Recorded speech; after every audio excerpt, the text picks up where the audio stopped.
इस स्ट्रेटेजी को last year के जो स्टूडेंट्स थे यानी कि आपके सीनियर थे उनके साथ शेयर किया गया था और देखने को मिला जो स्टूडेंट एग्जाम में फेल हो चुके थे ना वो भी 60-70 मार्क्स स्कोर कर पाए हैं इसी स्ट्रेटेजी का यूज करके। और ऐसे स्टूडेंट जो 50-60 के अराउंड स्कोर कर रहे थे वो 90 के आसपास अपना मैथ में स्कोर कर पाए हैं। काफी इफेक्टिव स्ट्रेटेजी है, ध्यान से इसको समझने की जरूरत है और फॉलो करने की जरूरत है। एग्जाम का रिजल्ट अपने आप सुधर जाएगा। ग्रीन बोर्ड पर आप सभी का स्वागत है। मेरा नाम है मनदीप। ये वीडियो अलग होने वाली है। अभी तक आपने सारी की सारी एजुकेशनल वीडियोस में मुझे देखा है। मैं आपको बताने वाला हूं class 10th CBSE board exams जो होंगे आपके उसके लिए एक स्ट्रेटेजी बनाकर देने वाला हूं। ये स्ट्रेटेजी इतनी इफेक्टिव होगी कि अगर आप मिड टर्म एग्जाम में 40-50 मार्क्स स्कोर कर पाए हो तो इस स्ट्रेटेजी को फॉलो करते हुए तुम स्कोर कर सकते हो 90+।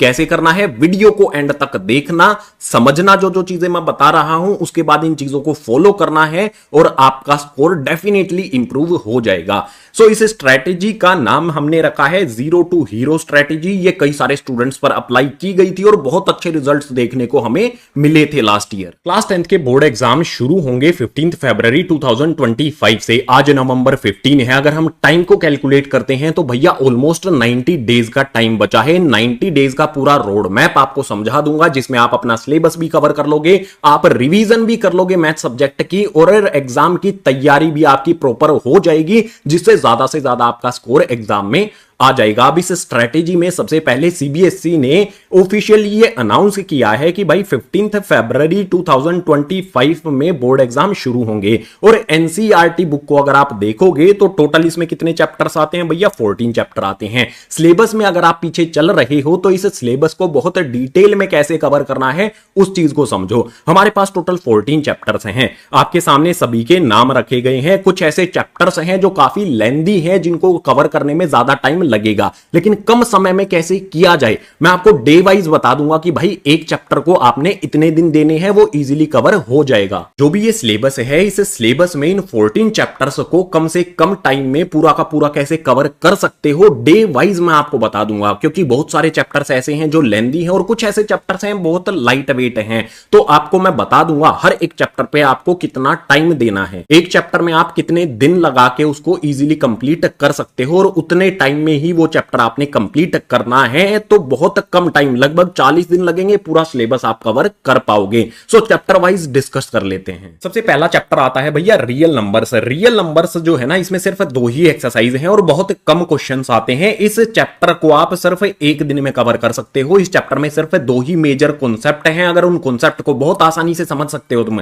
पहला कॉन्सेप्ट है फंडामेंटल थ्योरम ऑफ अर्थमेटिक। इस कॉन्सेप्ट को समझने में लिटरली आपको 15 मिनट लगेंगी। कोई भी नंबर आपको दिया होगा जैसे 15 है, इसके आपको फैक्टर्स करने हैं, यही होती है फंडामेंटल थ्योरम ऑफ अर्थमेटिक। यानी कि एचसीएफ और एलसीएम वाला कॉन्सेप्ट इसी थ्योरम से निकलकर आता है। आपको कुछ नंबर्स दिए होंगे, उनका आपको एचसीएफ और एलसीएम फाइंड करना होगा। आसान सी चीज ये समझ सकते हो। एलसीएम और एचसीएफ आपने क्लास 9th में भी फाइंड किया होगा, तो इसको समझना कुछ डिफिकल्ट काम नहीं है। उसके बाद जो हमारा कॉन्सेप्ट आएगा ना ये है इरेशनल नंबर्स का। इरेशनल नंबर्स आपने क्लास 9th में भी पढ़े थे, लेकिन यहां पर डिफरेंट अप्रोच के साथ आपने उनको समझना है। जैसे आपको कोई इरेशनल नंबर दिया होगा कि भैया √3 है, इसको प्रूव करना है कि ये इरेशनल है। और आपको बता दूं जो भी हमारा इस तरह का क्वेश्चन होगा, कोई भी नंबर रूट के अंदर दिया होगा, इसको इरेशनल प्रूव करना, ये नंबर, ये क्वेश्चन 3 नंबर का एग्जाम में हर साल आता ही है भाई। तो एक बात यहां से कंफर्म हो जाती है कि आपको इस एक्सरसाइज में जब करोगे, फंडामेंटल थ्योरम ऑफ अर्थमेटिक्स से रिलेटेड हमारी एक्सरसाइज 1.1 आ जाती है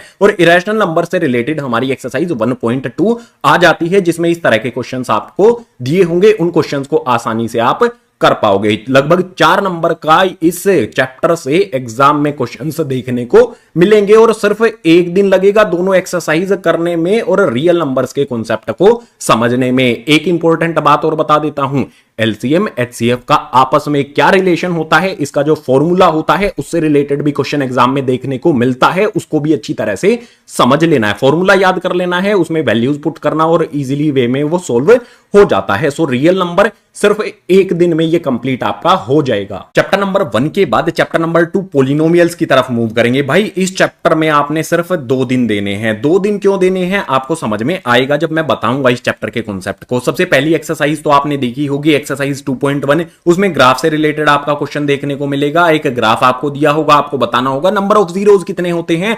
हलवा कह सकते हैं इस एक्सरसाइज को, चुटकियों में कोई भी स्टूडेंट इसको सोल्व कर सकता है। तो एक्सरसाइज 2.1 तो आपकी 15 मिनट में कंप्लीट हो जाएगी, और जो कॉन्सेप्ट है ग्राफ वाला उसको भी 15 मिनट ही लगेंगे। आधे घंटे में आपकी एक एक्सरसाइज हो जाएगी, कॉन्सेप्ट भी आपका क्लियर हो जाएगा। उस कॉन्सेप्ट से रिलेटेड कोई भी क्वेश्चन आएगा आप सेकंड में सोल्व कर दोगे। जो दूसरा कॉन्सेप्ट है ना, उसको थोड़ा सा डिटेल में समझ लेना। पोलिनोमियल्स हमारा जो कॉन्सेप्ट आता है भाई, इस पोलिनोमियल के जीरोस क्या होते हैं, कोफिशिएंट्स क्या होते हैं, और इन कोफिशिएंट्स और जीरोस में रिलेशन क्या होता है, इसको थोड़ा सा डिटेल में समझना, क्योंकि इस रिलेशन का काम जो है वो आपको आगे आने वाले कई चैप्टर्स में जरूरत इसकी पढ़ने वाली है। इसी रिलेशन की, रिलेशन क्या क्या होता है भैया, जो भी जीरोज होते हैं अल्फा और बीटा, कोफिशिएंट जो हमारे ए बी और सी होते हैं उनके साथ क्या रिलेशन होता है, इसके फॉर्मूले होते हैं। अगर हमें अल्फा और बीटा दिया हो तो हम उससे जो पोलिनोमियल है वो कैसे बना सकते हैं, ये सारी चीजें आपने समझनी है। तो एक मतलब आधा घंटे में तो आपका ग्राफ वाला कॉन्सेप्ट हो जाएगा।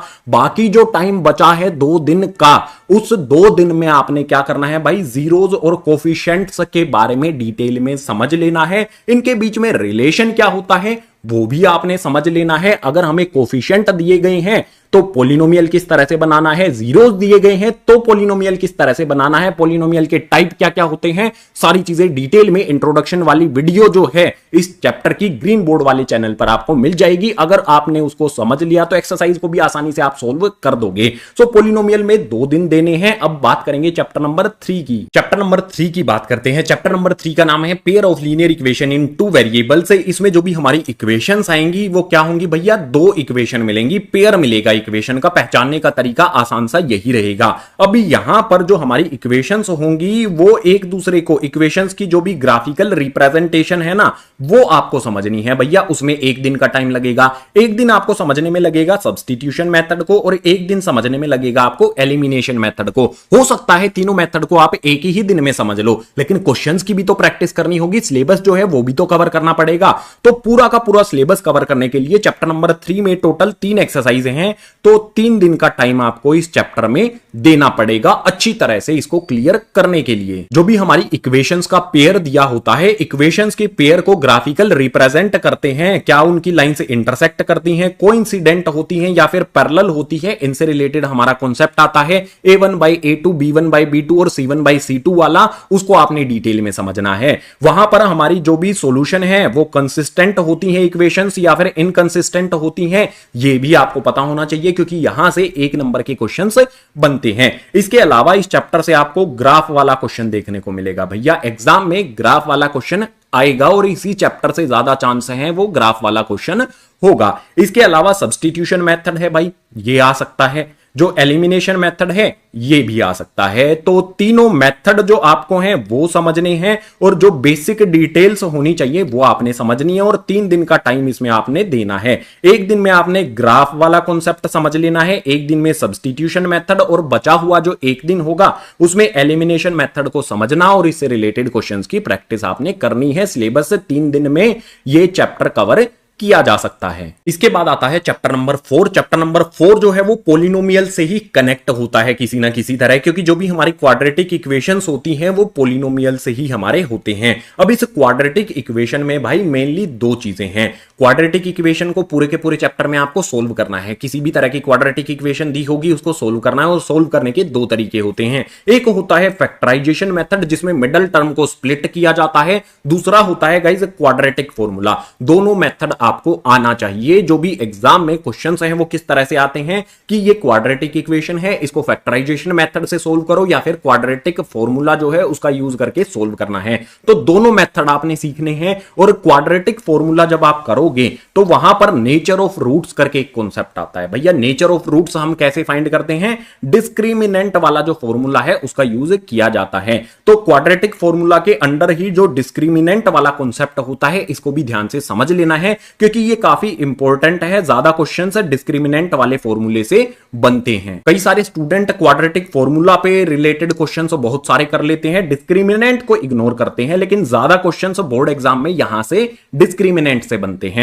तो भाई इस चैप्टर में आपको पता चलेगा कि भैया 3 एक्सरसाइज हैं। और लिटरली मैं आपको बता दूं, फैक्टराइजेशन मेथड से बहुत सारे क्वेश्चंस की प्रैक्टिस करनी पड़ेगी। क्वाड्रेटिक फॉर्मूला और डिस्क्रिमिनेंट वाला जो फॉर्मूला होता है, इनसे रिलेटेड बहुत सारे क्वेश्चंस की आपने प्रैक्टिस करनी पड़ेगी। इस चैप्टर में आपको ऑलमोस्ट 3 दिन का टाइम देना पड़ेगा, तभी आपके सारे कॉन्सेप्ट एक्सरसाइज इजी वे में आप समझ पाओगे, सभी क्वेश्चंस को डिटेल में कर पाओगे। इसके बाद चैप्टर नंबर 5 की शुरुआत होती है और चैप्टर नंबर 5 भाई बहुत बड़ा चैप्टर है ये, लेकिन ये चैप्टर पूरा का पूरा 2 फॉर्मूलों पर डिपेंड करता है। सबसे पहले तो चैप्टर का नाम है अर्थमेटिक प्रोग्रेशन। आपको ये पता होना चाहिए कि अर्थमेटिक प्रोग्रेशन क्या होती है। डिटेल में वीडियो हर एक चैप्टर की बनाई गई है, इंट्रोडक्शन देखोगे तो कॉन्सेप्ट आपके क्लियर हो जाएंगे। अब जो पहला फॉर्मूला आता है वो होता है nth टर्म वाला फॉर्मूला, जिसको an इक्वल्स टू में a plus n minus 1 D कहा जाता है। इस फॉर्मूले का यूज आपने करना आना चाहिए, आपको पता होना चाहिए ए क्या है, डी क्या है, एन क्या है। इसी तरह से जो दूसरा फॉर्मूला है वो होता है सम ऑफ एन टर्म्स। फॉर्मूला कुछ इस तरह से है n/2 2a plus n minus 1 D. इस फॉर्मूले मतलब अगर आपने इन 2 फॉर्मूलों का यूज करना अच्छी तरह से सीख लिया तो पूरा चैप्टर कितने भी क्वेश्चंस आ जाएं इस अर्थमेटिक प्रोग्रेशन से डिफिकल्ट क्वेश्चन क्यों ना आ जाए, आप आसानी से उनको सोल्व कर दोगे। क्योंकि इस चैप्टर में क्वेश्चंस बहुत ज्यादा हैं, तो इस चैप्टर का जो सिलेबस है ना वो थोड़ा सा बड़ा हो जाता है। तो इस चैप्टर को कवर करने में भी भाई 3 दिन का टाइम लगेगा। 3 एक्सरसाइज आपको देखने को मिलेंगी, ज्यादा क्वेश्चंस हैं, इस वजह से आपको 3 दिन का टाइम इसको देना पड़ेगा। कॉन्सेप्ट आपके यही रहेंगे, लेकिन 3 दिन लगेंगे सारे क्वेश्चंस को सोल्व करने के लिए। 2 चीजों पर आपको 3 दिन का टाइम देना पड़ेगा। जरूरी है ये 3 दिन का टाइम देना, क्योंकि इस चैप्टर से कई सारे क्वेश्चंस आते हैं। एपी के बाद चैप्टर नंबर 6 हमारे सामने आता है ट्राइंगल्स, और इस ट्राइंगल्स में आपको 3 एक्सरसाइज देखने को मिलेंगी। एक्सरसाइज 6.1 टोटल 3 एक्सरसाइज इसमें देखने को आपको मिलेंगी। और 3 एक्सरसाइज को कवर करने के लिए आपको कितना टाइम देना पड़ेगा भैया? 3 एक्सरसाइज को कवर करने के लिए आपको 4 डेज का टाइम देना पड़ेगा। 4 दिन लगेंगे। क्यों लगेंगे? क्योंकि इस चैप्टर से एग्जाम में बड़ा क्वेश्चन आता है, ज्यादा मार्क्स का क्वेश्चन आता है। उसको सोल्व करने के लिए आपको क्या करना होगा? इस चैप्टर के हर एक कॉन्सेप्ट को डिटेल में समझना पड़ेगा, और कॉन्सेप्ट भी थोड़े से ज्यादा हैं as compare to other chapters है। अगर मैं कॉन्सेप्ट की बात करूं तो सबसे पहले ट्राइंगल्स में हमारे पास क्या आता है भैया? सिमिलर फिगर्स आता है। कौन कौन से ऐसे फिगर्स होते हैं जो सिमिलर होते हैं, और सिमिलर फिगर्स का क्राइटेरिया क्या होता है? ठीक है, कैसे फिगर्स हैं जिनको हम सिमिलर कह सकते हैं? सिमिलरिटी क्राइटेरिया क्या क्या होता है? जैसे आपने क्लास 9th में पढ़ा था ना, कुछ उसी तरह से क्राइटेरिया होता है। ए क्राइटेरिया होता है, इसके बाद ए क्राइटेरिया होता है। इसी तरह से 2 क्राइटेरिया और होते हैं, डिटेल में वीडियो बनाई गई है, उसमें सारी चीजें एक्सप्लेन की गई हैं। और सबसे इंपॉर्टेंट इसमें होता है गाइज बीपीटी, यानी कि basic proportionality theorem. Basic proportionality theorem को थेल्स थ्योरम भी कहा जाता है। बेसिक प्रोपोर्शनैलिटी थ्योरम आपको बहुत डिटेल में सोल्व कर लेनी है भाई। पूरी की पूरी थ्योरम एज इट इज आपके एग्जाम में आ सकती है। और बेसिक प्रोपोर्शनैलिटी थ्योरम का जो कन्वर्स है, यानी कि कन्वर्स ऑफ बीपीटी, वो भी आपको कर लेनी है। ये 2 थ्योरम मोस्ट रेकमेंडेड आपको रहेंगी। ठीक है, बीपीटी थ्योरम पर मैंने स्टार इसीलिए लगाया है क्योंकि एग्जाम में आने के चांसेस बहुत ज्यादा हैं इस थ्योरम के। चैप्टर में टोटल 3 एक्सरसाइजेज हैं, 6.1, 6.2 और 6.3। अगर 6.1 को देखोगे तो हलवा है भाई, सेकंड्स में सोल्व कर लोगे। 6.2 और 6.3 पर आपने टाइम देना होगा, तो आधे घंटे में आपकी 6.1 हो जाएगी। उसके बाद 6.2 और 6.3 को आपने 4 दिन का टाइम देना है। ठीक है, 2 दिन में सोल्व करना है। अगर एग्जाम्पल्स भी कर लोगे तो बहुत अच्छी तरह से आपके कॉन्सेप्ट क्लियर हो जाएंगे। 2 दिन एक एक्सरसाइज को देना, और जो भी हमारे कॉन्सेप्ट है इनको भी साथ साथ में समझ लेना। फिर से बता दूं, इस चैप्टर से एक लेंदी क्वेश्चन आता है, ज्यादा मार्क्स का क्वेश्चन आता है। उसको सोल्व करने के लिए सभी कॉन्सेप्ट क्लियर आपके होने चाहिए। चैप्टर नंबर 7 की बारी आती है, और चैप्टर नंबर 7 को कवर करने में आपको सिर्फ 2 दिन का टाइम देना है। 3 कॉन्सेप्ट आपने डिटेल में समझ लेने हैं। सबसे पहला कॉन्सेप्ट तो आपको एक वैसे कॉन्सेप्ट बता देता हूं। इस तरह से आपको ग्राफ दिया होगा, एक पॉइंट आपको दे दिया जाएगा, पॉइंट के आपको कोऑर्डिनेट्स बताने हैं। आसानी से आप बता सकते हो, क्लास 9th में भी ये चीज आप सीख चुके हो। इसके अलावा जो 3 कॉन्सेप्ट हैं उनको समझो। सबसे पहला कॉन्सेप्ट आता है भैया डिस्टेंस फॉर्मूला। डिस्टेंस फॉर्मूला बहुत आसान सा फॉर्मूला होता है, और जो भी इससे रिलेटेड क्वेश्चंस हैं वो भी बहुत इजी आते हैं। तो डिस्टेंस फॉर्मूला रट लेना है, इससे रिलेटेड कुछ क्वेश्चंस की आपने प्रैक्टिस कर लेनी है, सिलेबस से अलग। ठीक है, एग्जांपल्स भी कर लोगे तो भी इनफ होगा। डिस्टेंस फॉर्मूला आपको समझ में आ जाएगा। कोई भी क्वेश्चन डिस्टेंस फॉर्मूला से रिलेटेड आएगा, उसको चुटकियों में आप सोल्व कर सकते हो। इसके बाद सेक्शन फॉर्मूला आता है गाइस। ये जो कॉन्सेप्ट हमारा है सेक्शन फॉर्मूले वाला, ये थोड़ा सा डिफिकल्ट है, तो इसमें थोड़ा सा आपको टाइम देना पड़ेगा। तो यहां पर आधा दिन आपको डिस्टेंस फॉर्मूले में देना है, यानी कि 2 से 3 घंटे में इसका पूरा कॉन्सेप्ट आप समझ जाओगे डिस्टेंस फॉर्मूले का, और सारे क्वेश्चंस जो दिए गए हैं उनको भी आप कवर कर लोगे बुक में। इसी तरह से मिड पॉइंट फॉर्मूला जो है, इसमें भी आपने 2 से 3 घंटे देने हैं और आसानी से आप इसको समझ जाओगे। जिसमें ज्यादा टाइम देना है वो होगा आपके लिए सेक्शन फॉर्मूला। सेक्शन फॉर्मूला को थोड़ा सा डिटेल में समझना, और इस फॉर्मूले को 4-5 बार खुद से याद करना, पेज पर लिखकर देख लेना, गलती मत कर देना फॉर्मूला लिखते समय। फॉर्मूले को याद अगर अच्छी तरह से कर लोगे तो फॉर्मूले से रिलेटेड जो क्वेश्चंस हैं वो ज्यादा डिफिकल्ट नहीं लगेंगे आपको, वो हैं भी नहीं डिफिकल्ट। मेजरली ये जो भी चैप्टर है ये इन 3 फॉर्मूलों पर डिपेंड करता है, और इन 3 फॉर्मूलों से ही रिलेटेड एग्जाम में क्वेश्चन देखने को मिलेगा, और एक्सरसाइज में ज्यादा क्वेश्चंस तो है नहीं, इसीलिए सिर्फ 2 दिन में इस चैप्टर को कवर किया जा सकता है, कॉन्सेप्ट को बहुत आसानी से समझकर। नेक्स्ट आता है सभी का फेवरेट चैप्टर, जिसको कहेंगे ट्रिग्नोमेट्री। ट्रिग्नोमेट्री से प्यार करने वाले स्टूडेंट्स भी बहुत हैं और इससे हेट करने वाले स्टूडेंट्स भी बहुत हैं। आप कौन से वाले हो, प्यार करने वाले या फिर हेट करने वाले? कमेंट करके मुझे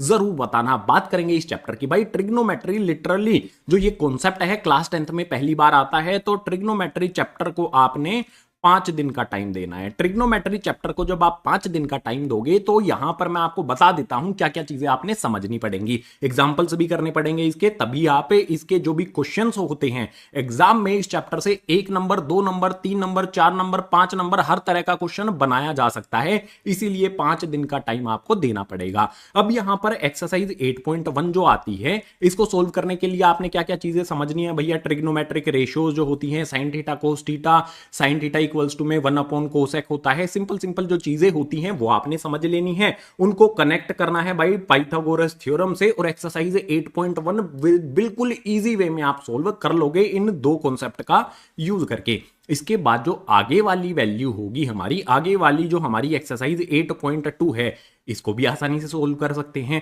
इसके लिए हमें ट्रिग्नोमेट्री टेबल की जरूरत होगी। भाई ट्रिग्नोमेट्री टेबल कैसे बनाते हैं? विद इन सेकंड्स आप ट्रिग्नोमेट्री टेबल बना सकते हो, उसकी एक ट्रिक होती है, मैंने वीडियो बनाई है, आप इस तरह से सर्च कर लेना यूट्यूब पर, trigonometry table by green board, आपको वो ट्रिक मिल जाएगी। विद इन सेकंड्स टेबल आप बना करके टेबल में जो भी वैल्यूज हैं उनका पता लगा सकते हैं, और जो भी ट्रिग्नोमेट्रिक ऑपरेशंस होते हैं एक्सरसाइज 8.2 के क्वेश्चंस पर अप्लाई करके उन क्वेश्चंस को भी ज्यादा डिफिकल्ट नहीं लगेंगे, आसानी से सोल्व कर सकते हो। इसके बाद जो बारी आती है वो है एक्सरसाइज 8.3, और इस एक्सरसाइज के 8.3 के क्वेश्चन नंबर 1, 2, 3 आसानी से सोल्व किए जा सकते हैं। जो भी ट्रिग्नोमेट्रिक आइडेंटिटीज हैं उनका यूज करोगे आप सोल्व कर लोगे। लेकिन जो क्वेश्चन नंबर 4 आता है ना भाई, वहां पे ज्यादा स्टूडेंट फंसते हैं। मैक्सिमम स्टूडेंट को वो क्वेश्चन करना ही नहीं है, वो हेट ही इसलिए करते हैं ट्रिग्नोमेट्री से कि वो क्वेश्चन नंबर 4 एक्सरसाइज में आता है। अब उस क्वेश्चन नंबर 4 की जो मैंने वीडियो बनाई है ट्रिग्नोमेट्री की,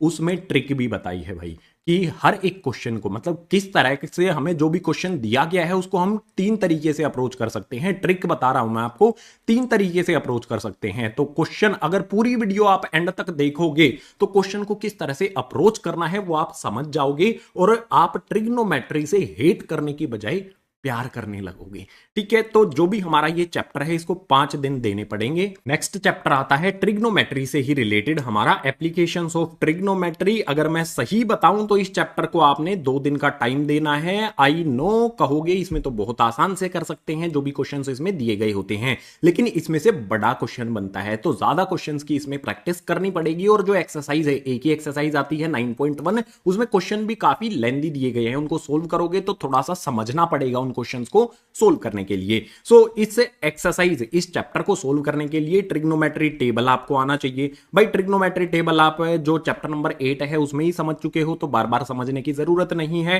ट्रिग्नोमेट्रिक रेशियोज आपको आनी चाहिए, वो भी आप चैप्टर नंबर 8 में समझ चुके हो, तो कॉन्सेप्ट तो आपके यहां से क्लियर हो जाएंगे। 2 दिन आपने क्या करना है, जो भी यहां पर इस चैप्टर में क्वेश्चंस दिए गए हैं, एक्सरसाइज वाले भी और एग्जांपल्स वाले भी, उनको सोल्व कर लेना है। उससे अलग बहुत मुश्किल होता है, 99% चांसेस हैं कि एक्सरसाइज या फिर एग्जांपल से ही एग्जाम में एक बड़ा क्वेश्चन आएगा, 5 नंबर दिला के जाएगा वो क्वेश्चन आपको। तो इसके क्वेश्चंस को ज्यादा फोकस में रखना है, उनको सोल्व करना है। सबसे पहले क्वेश्चन को समझना है। 2 दिन का टाइम देना है, 2 से 3 घंटे में जितने भी क्वेश्चंस हैं, मतलब लगभग 6-7 घंटे लगेंगे सारे क्वेश्चंस को आप इजीली सोल्व कर पाओगे एक्सरसाइज एंड एग्जांपल्स के। तो कॉन्सेप्ट इसमें अलग से कुछ भी पढ़ने की जरूरत नहीं है, सारे कॉन्सेप्ट हम पीछे वाले चैप्टर मतलब मैक्सिमम कॉन्सेप्ट चैप्टर नंबर 8 में ही इसके हम समझ चुके होंगे। इसके बाद चैप्टर नंबर 10 आता है जिसका नाम है सर्किल्स। भाई सर्किल्स में मेनली आपको जो क्वेश्चन देखने को मिलेगा वो इसकी थ्योरम से रिलेटेड होगा, और थ्योरम में टेंजेंट और जो रेडियस होता है इनका रिलेशन आपस में बताया गया है। दो थ्योरम आती हैं इसमें, थ्योरम 10.1 और थ्योरम 10.2। ये दोनों थ्योरम भी आपको आनी चाहिए। दोनों थ्योरम की एक वीडियो मैंने बनाई है, आप सर्च कर सकते हो यूट्यूब पर, theorem 10.1 class 10th bye green board, तो आपको थ्योरम मिल जाएंगी। दोनों थ्योरम को अच्छी तरह से समझ लेना, क्योंकि डायरेक्ट थ्योरम एग्जाम में कई बार आई है और अब भी बहुत चांसेस हैं कि वो थ्योरम डायरेक्ट एग्जाम में आ जाए। जो भी क्वेश्चंस बनेंगे वो इन्हीं थ्योरम के अराउंड ही बनेंगे, ठीक है। तो थ्योरम 10.1 और 10.2 दोनों थ्योरम्स को अगर आपने समझ लिया तो इजी वे में जो भी इसकी एक्सरसाइज है उसके क्वेश्चंस तो आप सोल्व कर ही लोगे। एग्जाम में किसी भी तरह से क्वेश्चन बना दिया जाए इस चैप्टर से, उसको भी आप सोल्व कर लोगे। और इस चैप्टर को सोल्व करने के लिए आपको पता है कितना दिन चाहिए? सिर्फ 1 दिन लगेगा इस चैप्टर को समझने के लिए। मेनली 2 थ्योरम के अराउंड ही सारा चैप्टर बिल्ड किया गया है। चैप्टर का नाम है एरिया रिलेटेड टू सर्किल्स, और एरिया रिलेटेड टू सर्किल्स में आपको कुछ फॉर्मूले देखने को मिलेंगे। भाई ये फॉर्मूले अगर आप समझ लोगे तो उसी के अराउंड क्वेश्चंस आपको देखने को मिल जाएंगे। अब फॉर्मूले कौन कौन से आपने समझने हैं, आपको पता होना चाहिए। सबसे पहले तो लेंथ ऑफ आर्क क्या होती है, फॉर्मूला होता है इसका। भाई जो भी आर्क होती है उसकी लेंथ माइनर सेगमेंट में कितनी है, मेजर सेगमेंट में कितनी है, ये आपको पता होनी चाहिए। इसी तरह से एरिया ऑफ सेक्टर का फॉर्मूला होता है भाई माइनर सेगमेंट के लिए, सॉरी माइनर सेक्टर के लिए और मेजर सेक्टर के लिए। सेक्टर वाले जो फॉर्मूले होते हैं वो आपको अप्लाई करने पड़ेंगे सेक्टर का एरिया फाइंड करने के लिए। इसी तरह से सेगमेंट, माइनर सेगमेंट या फिर मेजर सेगमेंट है, उसका एरिया फाइंड करने के लिए फॉर्मूला बिल्ड बनाया जाता है खुद से, तो वो किस तरह से करना है वो आपने समझ लेना है। और एरिया ऑफ इक्विलेटरल ट्राइंगल का जो फॉर्मूला होता है उसका भी यूज यहां पर देखने को मिलने वाला है। बेसिकली जो भी हमारा ये चैप्टर है इसमें सेक्टर और सेगमेंट का एरिया आपने फाइंड करना है। और इस चैप्टर में आपको पता चलेगा कि सिर्फ एक ही एक्सरसाइज आती है 11.1, उसमें कुछ ऐसा मिलेगा 10 से 15 क्वेश्चन देखने को मिलेंगे जो ज्यादा डिफिकल्ट नहीं लगेंगे। प्रैक्टिस करोगे क्वेश्चंस पर, ये फॉर्मूले अप्लाई करोगे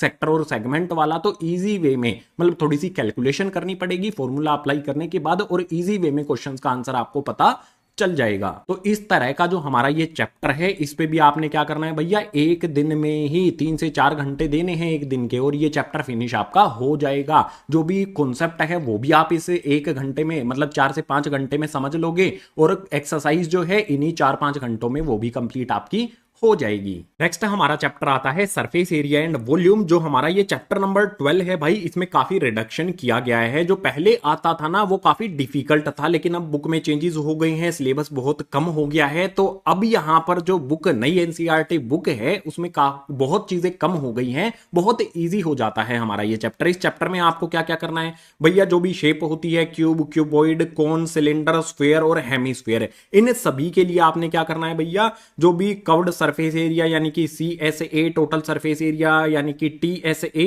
एंड वॉल्यूम, इनके फॉर्मूले याद करने हैं। और इनके फॉर्मूले याद करने का सबसे आसान तरीका मैंने आपको हर बार बताया है, एक पेज पर सभी फॉर्मूलों को लिख के दीवार पे चिपका लो, अपने स्टडी रूम में, अपनी स्टडी टेबल जहां पर भी बैठ के पढ़ते हो वहां पर चिपका लो, फॉर्मूले आपको आसानी से याद हो जाएंगे। अगर फॉर्मूले याद हो गए तो बस कैलकुलेशन है भैया। जो भी हमारा चैप्टर नंबर 1 है, चैप्टर नंबर 11 तक हमने अभी तक कैलकुलेशन की है, तो कैलकुलेशन में मिस्टेक नहीं करोगे और फॉर्मूला सही अप्लाई कर दोगे तो आपके क्वेश्चंस इजी वे में सोल्व हो जाएंगे। और इस चैप्टर में सिर्फ 2 ही एक्सरसाइज आती हैं, 12.1 और 12.2। 12.1 जो है वो रिलेटेड है एरिया फाइंड करने से रिलेटेड, और 12.2 जो है वो रिलेटेड है वॉल्यूम फाइंड करने से रिलेटेड। अब इस चैप्टर को कितना टाइम देना चाहिए, तो मैं कहूंगा भैया इस चैप्टर को देना 3 दिन का टाइम है। इजी वे में फॉर्मूले भी यूज करोगे क्वेश्चंस को सोल्व करने के लिए, 12.1, 12.2 और एग्जांपल्स भी कर लेना, तो 3 दिन में सारी चीजें आप सोल्व कर लोगे। और फॉर्मूले बार बार क्वेश्चंस पर अप्लाई करोगे कैलकुलेशन करने के लिए, तो वो फॉर्मूले भी आपको याद हो जाएंगे। इसके बाद चैप्टर आता है स्टैटिस्टिक्स। भाई स्टैटिस्टिक्स को आपने 3 दिन का टाइम देना है, और 3 दिनों में आपने पहले दिन क्या करना है भाई, मीन कैसे फाइंड करते हैं ये समझना है।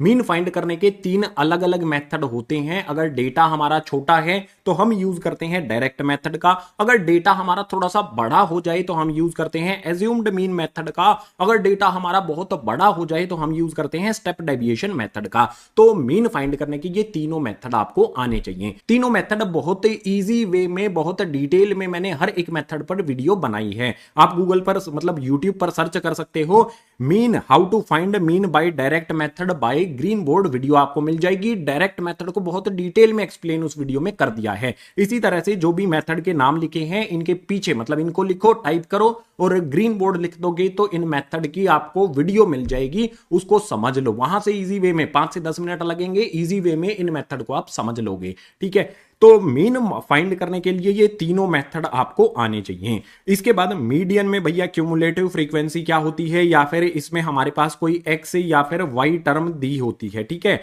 यहां पर क्या होगा, आपको डेटा दिया जाएगा, उसमें कोई एक्स या फिर वाई टर्म दी होगी, उस एक्स और वाई की वैल्यू आपको फाइंड करनी होगी। इस तरह से क्वेश्चन एग्जाम में आता है। इसके अलावा मोड फाइंड करना आना चाहिए। भाई मोड फाइंड करना क्या होता है, किस तरह से किया जाता है, क्या इसका फॉर्मूला होता है, सारी चीजें आपको पता होनी चाहिए। मीडियन और मोड का जो फॉर्मूला है वो आपको प्रॉपर पता होना चाहिए। एच की वैल्यू क्या होती है, एल की वैल्यू क्या होती है, सी एफ एन ये सारी चीजें क्या होती हैं, F1 F0 F2 ये सारी चीजें क्या होती हैं। अगर इंट्रोडक्शन वीडियो देखोगे इस चैप्टर की जो ग्रीन बोर्ड ने बनाई है वो काफी अच्छी है, उसमें सारी डिटेल आपको मिल जाएंगी। तो इस चैप्टर में आपको टाइम कितना देना है भैया, बिल्कुल सिंपल, इस चैप्टर को देना है आपने 3 दिन का टाइम। अगर 3 दिन में आप 1 दिन में मीन कर लोगे, आसानी से आप कर सकते हो मीन। इससे रिलेटेड जितने भी क्वेश्चंस बुक में दिए गए हैं उनको सोल्व कर सकते हो। दूसरा दिन क्या करना है भैया, मीडियन को देना है। मीडियन में क्यूमुलेटिव फ्रीक्वेंसी, मीडियन का फॉर्मूला, एक्स वाई जो मिसिंग टर्म होती हैं उनको फाइंड करना आप इजीली सीख सकते हो। इसके बाद मोड कैसे फाइंड करना है, मोड का फॉर्मूला क्या होता है, बहुत आसान होता है मोड फाइंड करना, फॉर्मूला जस्ट आपको पता होना चाहिए। तो 3 दिन में आप इस चैप्टर में प्रो बन सकते हो। इसके बाद हमारा जो लास्ट चैप्टर है उसको कहेंगे प्रोबेबिलिटी। प्रोबेबिलिटी को बहुत सारे स्टूडेंट हल्के में ले लेते हैं। इस चैप्टर से 3 नंबर के लगभग क्वेश्चंस देखे जाते हैं, या तो एक ही क्वेश्चन मिल जाएगा 3 नंबर का, या फिर 1 नंबर का एक क्वेश्चन मिल जाएगा, 2 नंबर का भी क्वेश्चन देखने को मिल जाएगा, कई बार 4 नंबर का भी इस चैप्टर से देखने को मिला है एग्जाम में। ठीक है, तो इस चैप्टर में आपने यहां पर जो टाइम है मैं कहूंगा 2 दिन का टाइम आपने देना है। 2 दिन का टाइम क्यों देना है, क्योंकि भाई डाइस से रिलेटेड, हेड एंड टेल से रिलेटेड जो कार्ड होते हैं उनसे रिलेटेड बहुत सारे क्वेश्चंस बनते हैं। तो कार्ड की डिटेल्स आपको पता होनी चाहिए कि भैया कितने रेड होते हैं, कितने ब्लैक होते हैं, कितने जो हैं वो रेड वाले मतलब किंग, रेड किंग होता है, कितने जोकर होते हैं, कितने किंग, कितने क्वीन है। इस तरह से आपको सारी कार्ड की डिटेल्स पता होनी चाहिए। इसके बाद जो डाइस वाला होता है भाई, डाइस से रिलेटेड जो है, हेड टेल से रिलेटेड जो है वो आउटकम्स किस तरह से निकल कर आते हैं,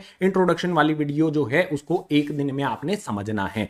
इसके बाद जो यहां पर कुछ चीजें बता देता हूं कि भाई श्योर इवेंट क्या होता है ये आपको पता होना चाहिए, इम्पॉसिबल इवेंट क्या होता है ये भी आपको पता होना चाहिए, क्योंकि श्योर इवेंट और इम्पॉसिबल इवेंट से पिछले कई सालों से मतलब इन श्योर इवेंट और इम्पॉसिबल इवेंट से रिलेटेड क्वेश्चन एग्जाम में 1 नंबर का देखने को मिलता रहा है। तो अब भी बहुत चांसेस हैं कि यहां से क्वेश्चन आएगा। इसके बाद इक्वली लाइकली आउटकम्स क्या होते हैं भाई, इससे रिलेटेड क्वेश्चन भी देखने को मिल सकता है। या फिर जो प्रोबेबिलिटी हमारी फाइंड करते हैं, probability of an event happen का जो फॉर्मूला हमारा होता है, उस फॉर्मूले से आपको कोई भी एक प्रॉब्लम दी होगी उसमें प्रोबेबिलिटी फाइंड करने को कहेगा, वो आप इजीली फाइंड कर सकते हो क्योंकि फॉर्मूला तुमको पता है। चैप्टर नंबर 1 रियल नंबर से लेके चैप्टर नंबर 14 प्रोबेबिलिटी तक मैंने हर एक चैप्टर पर बता दिया है आपको कितना टाइम देना है, कितने टाइम में उसको कंप्लीट आप कर सकते हो। आसानी से ये चीज की जा सकती है। अगर आप इस सारे के सारे डेज को काउंट करोगे तो आपको पता चलेगा कि 34 डेज होते हैं लगभग। 34 डेज में आप अपना सिलेबस कवर कर सकते हो। लेकिन मान लेते हैं भैया आपका मतलब कुछ इमरजेंसी वर्क है भाई, और सब्जेक्ट्स को भी टाइम देना है, फैमिली ने कुछ काम बता दिया वो भी करना है, तो मान लो मोटे मोटे तौर पर कि भाई आपको 40 से 45 दिन लगेंगे, यानी कि 31 दिसंबर को आपका पूरा सिलेबस कवर हो जाएगा। अब पूरा सिलेबस कवर करने के बाद बारी आ जाती है रिवीजन की। अगर आप सिलेबस 40 से 45 दिन में कवर करोगे तो आपको रिवीजन करने के लिए सिर्फ 15 दिन का टाइम लेना है। रिवीजन करने का मतलब यह होगा कि सभी कॉन्सेप्ट आपने देखने हैं, दोबारा से क्वेश्चंस को सोल्व नहीं करना है, रैंडमली आपने क्वेश्चंस को पिक करना है। सिलेबस में तो आपको हर एक क्वेश्चन को और हर एक कॉन्सेप्ट को समझना है और राइट डाउन भी करना है। जो भी आप नोट्स बनाओगे सिलेबस को पूरा करते टाइम, उन नोट्स का यूज करके रिवीजन में रैंडमली क्वेश्चंस को पिक करके सोल्व करना पड़ेगा, उससे आपकी रिवीजन हो जाएगी। अब आपका एग्जाम जो है उस ये 15 डेज भी आप रिवीजन के लिए ले लेते हो तो एग्जाम शुरू होने में अब 30 दिन बचेंगे, और इन 30 दिनों में आपने क्या करना है, सीबीएसई का जो सैंपल पेपर सीबीएसई ने रिलीज किया है, वैसे तो लाइव क्लास में मैं आपको सोल्व वो करा ही रहा हूं यूट्यूब पर बिल्कुल फ्री में, और जो विश्वास वाले बैच वाले स्टूडेंट हैं उनको चैप्टर वाइज क्वेश्चंस तो मैं करा ही रहा हूं, जो भी इंपॉर्टेंट है सीबीएसई का सैंपल क्वेश्चन पेपर है इसको भी पूरी तरह से सोल्व कराया जाएगा। इसके अलावा सैंपल पेपर जो होता है उसकी आपने प्रैक्टिस करनी होगी, प्रीवियस ईयर के जो क्वेश्चंस हैं उनकी प्रैक्टिस करनी होगी। आप कहोगे भैया सीबीएसई का सैंपल पेपर कहां से मिलेगा, ग्रीन बोर्ड ऐप डाउनलोड कर लो, वहां पर आपको बिल्कुल फ्री में मिलेगा। इसके अलावा प्रीवियस ईयर के क्वेश्चंस, क्वेश्चन पेपर या फिर क्वेश्चंस जो हैं वो भी आपको ग्रीन बोर्ड ऐप पर मिल जाएंगे। ग्रीन बोर्ड ऐप डाउनलोड कर लो गूगल प्ले स्टोर से, वहां पर आपको बहुत सारे प्रीवियस ईयर का मटेरियल मिल जाएगा जिसकी प्रैक्टिस आपने बचे हुए जो 30 दिन होंगे उन 30 दिनों में उनकी प्रैक्टिस आपने करनी है। हर रोज अगर आप 1.5 से 2 घंटे का टाइम दोगे ना तो आपका स्कोर अगर मिड टर्म में, मान लो आपका मिड टर्म में स्कोर जो है ना वो 40% रहा है, तो इस 40% को आप 80% प्लस कर सकते हो, 80 या 90% तक भी अपना स्कोर आप लेके जा सकते हो। और ये भी बता दूं ये स्ट्रेटेजी जो है, ये स्ट्रेटेजी लास्ट ईयर के जो स्टूडेंट्स थे उनको उन पर अप्लाई की गई थी और काफी इंप्रूवमेंट देखने को मिला। एक बच्चे का केस बता देता हूं मैं आपको, टोटल उसके 80 में से, ठीक है, जो मिड टर्म एग्जाम था 80 में से उसके 21 मार्क्स आए थे। इस स्ट्रेटेजी को फॉलो किया गया, उसको सिलेबस, उसका सिलेबस भी पूरा नहीं हो पाया था तो उस पर ये अप्लाई किया गया, तो उसके जो मार्क्स थे ना वो कितने हो गए थे भैया, फाइनल एग्जाम में 72 हो गए थे आउट ऑफ 80।